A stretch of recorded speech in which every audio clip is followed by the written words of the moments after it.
جو لوگ ایمان لائے اور عمل نیک کرتے رہے اللہ ان کو بہشتوں میں داخل کرے گا جن کے تلے نہریں بہ رہی ہیں، وہاں ان کو سونے کے کنگن پہنائے جائیں گے اور موتی، اور وہاں ان کا لباس ریشمی ہوگا، اور ان کو اچھی بات کی طرف رہنمائی کی گئی اور خوبیوں والے مالک کی راہ بتائی گئی۔ جو لوگ کافر ہیں اور لوگوں کو اللہ کے رستے سے اور مسجد حرام سے جسے ہم نے لوگوں کے لیے یکساں عبادت گاہ بنایا ہے روکتے ہیں، خواہ وہ وہاں کے رہنے والے ہوں یا باہر سے آنے والے، اور جو اس میں شرارت سے کجروی و کفر کرنا چاہے تو اس کو ہم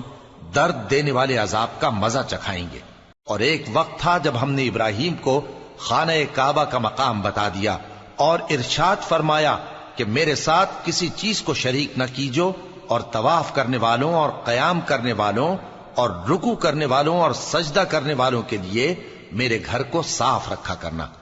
اور لوگوں میں حج کے لیے اعلان کر دو کہ تمہاری طرف پیدل اور دبلے دبلے اونٹوں پر جو دور دراز رستوں سے چلے آتے ہوں سوار ہو کر چلے آئیں تاکہ اپنے فائدے کے کاموں کے لیے حاضر ہوں۔ اور قربانی کی ایام معلوم میں مویشی چوپایوں کے ذبح کے وقت جو اللہ نے ان کو دیے ہیں ان پر اللہ کا نام لے۔ اب اس میں سے تم خود بھی کھاؤ اور خستہ حال ضرورت مند کو بھی کھلاؤ۔ پھر چاہیے کہ لوگ اپنا میل کچیل دور کریں اور منتیں پوری کریں اور اس قدیم گھر یعنی بیت اللہ کا طواف کریں، یہ ہمارا حکم ہے۔ اور جو شخص ادب کی چیزوں کی جو اللہ نے مقرر کی ہیں تعظیم کرے تو یہ اس کے پروردگار کے نزدیک اس کے حق میں بہتر ہے۔ اور تمہارے لیے مویشی حلال کر دیے گئے ہیں سوائے ان کے جو تمہیں پڑھ کر سنائے جاتے ہیں، تو بتوں کی پلیدی سے بچو اور جھوٹی بات سے پرہیز کرو، صرف ایک اللہ کے ہو کر اور اس کے ساتھ شریک نہ ٹھہرا کر۔ اور جو شخص کسی کو اللہ کے ساتھ شریک مقرر کرے تو وہ گویا ایسا ہے جیسے آسمان سے گر پڑے،